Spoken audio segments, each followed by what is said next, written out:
আজকে আমরা শিখবো ওয়াজিব গুণার পরিচয়। কিসের পরিচয়? ওয়াজিব গুণা। আমরা গুণা পড়েছি নুন সাকিন ও তানবিন 4 প্রকার, মিম সাকিন 3 প্রকার। আমাদের এগুলো শেষ। আজকে আমরা পড়বো ওয়াজিব গুণার পরিচয়। গুণার মধ্যে আরেকটা আছে, কি গুণা? ওয়াজিব গুণা। বলো ওয়াজিব গুণার পরিচয়। ওয়াজিব গুণার পরিচয়। নুনে এবং মিমে তাসদীদ হইলে গুনাহ করিয়া পড়িতে হয়, তাকে ওয়াজিব গুনাহ বলে। যেমন আন্না, সুম্মা। দেখো এখানে নুনের উপর কি হয়েছে? তাসদীদ। মিমের উপরে তাসদীদ। নুনের উপরে মিমের উপর যদি কি হয়? তাসদীদ হয়, তখন কি করতে হবে? গুণনা করে পড়তে হবে, নাকের মধ্যে ধরে পড়তে হবে। যেমন ইন্না আ'তাইনাকাল কাউসার।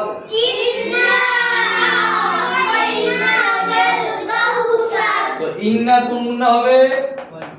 ইন্না কোন গুণনা হবে? আব্দুল্লাহ, আব্দুল্লাহ। আচ্ছা, আরেকটা আসছে, তোমার কায়দা আসছে দাও। তো ইন্না হবে ওয়াজিব গুণা। কেন হবে? কারণ নুনের উপরে কি হয়েছে? তাসদীদ হয়েছে, এটা ওয়াজিব গুণা হবে। এরপর শিখবো আল্লাহ শব্দের পরিচয়। আল্লাহ শব্দের ডান পাশে জবর বা পেশ থাকিলে আল্লাহ শব্দ মোটা করিয়া পড়িতে হয়। যেমন কুল হুয়াল্লাহু আহাদ, আল্লাহুস সামাদ। দেখো এখানে কুল হুয়াল্লাহ, আল্লাহ শব্দের আগে ওয়ার উপর কি হয়েছে? জবর হয়েছে। আব্দুল্লাহ কি হয়েছে? জবর হয়েছে। এখানে আল্লাহুস সামাদ, এখানে আল্লাহ শব্দের আগে আলিফের উপরে হামজার উপর কি হয়েছে? জবর হয়েছে। এটা মোটা করে পড়তে হবে।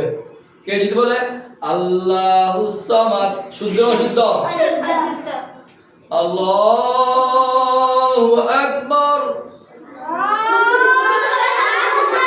কেউ যদি বলে আল্লাহু আকবার, শুদ্ধ না অশুদ্ধ?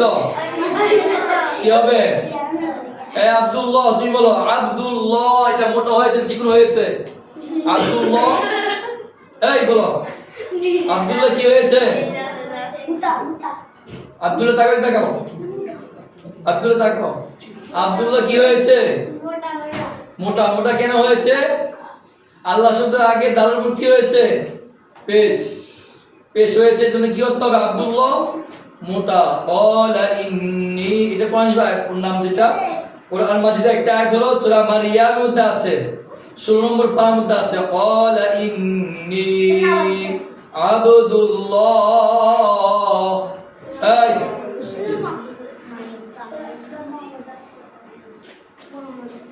আব্দুল্লাহ, ওই তুমি ওই পাশে যাও, এমন ওই পাশে বসো। যাও ওই পাশে যাও। কোরআন মাজিদ পড়ার সময় যখন কোরআন শরীফ পড়া হয়, কেউ কথা বললে এদিক সে তাকাইলে এটা গুনাহ হয়, মারাত্মক গুনাহ হবে। এটা আল্লাহর আদেশ, তোমরা যখন কোরআন পড়া হয় তোমরা চুপ করো। ওয়া ইযা কুরিয়াল কুরআন ফাসতামিউ লাহু ওয়া আনসিতু লাআল্লাকুম তুরহামুন। যখন কোরআন পড়া হবে তোমরা চুপ থাকবে এবং মনোযোগ সহকারে শুনবে। কেন? লাআল্লাকুম তুরহামুন, যাতে করে তোমাদের উপরে রহমত বর্ষিত হয়। কোরআন যখন পড়া হয় তখন রহমত বর্ষিত হয়।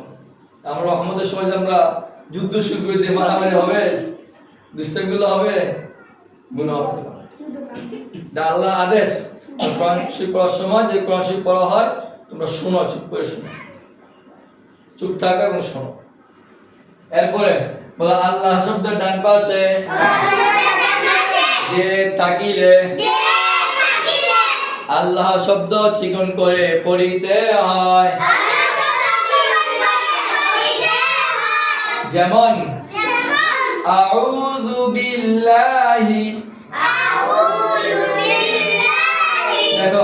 আল্লাহ শব্দের আগে বা নিচে কি আছে? কি আছে আব্দুল্লাহ? জের আছে। কেউ যদি বলে আউযু বিল্লাহি মিনাশ, এটা শুদ্ধ অশুদ্ধ হবে? কারণ সে এখানে বাদিক হবে, চিকন হবে, আউযু বিল্লাহ লা হবে, সে ল বলেছে। কেউ যদি বলে বিসমিল্লাহির রহমানির রহিম, এটা শুদ্ধ অশুদ্ধ? অশুদ্ধ হয়েছে। কেন? কারণ আল্লাহ শব্দের আগে যে থাকলে চিকন, এটা বিসমিল্লাহ হবে। কি হবে? বলো বিসমিল্লাহির রহমানির রহিম।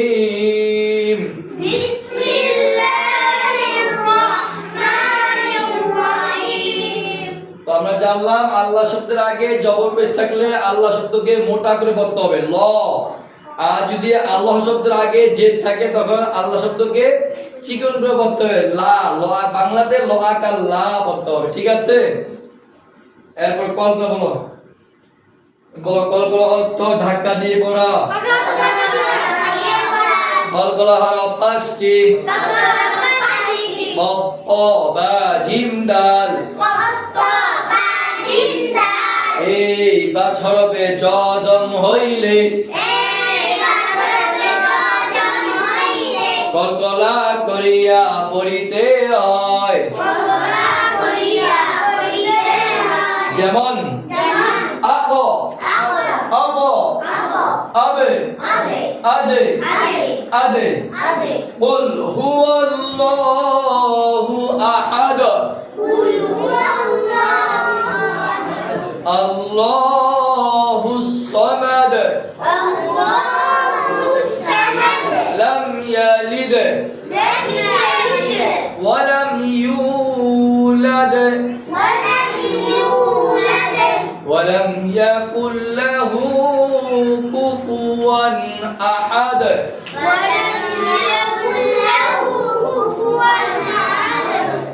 এই কলকলা হরফগুলা কফ, তাকাও দিকে, কফ ত, এই দুইটি হরফ যখন উচ্চারণ করব উপর দিকে হবে। যেমন কুল আউযু বিরাব্বিল ফালাক, ক।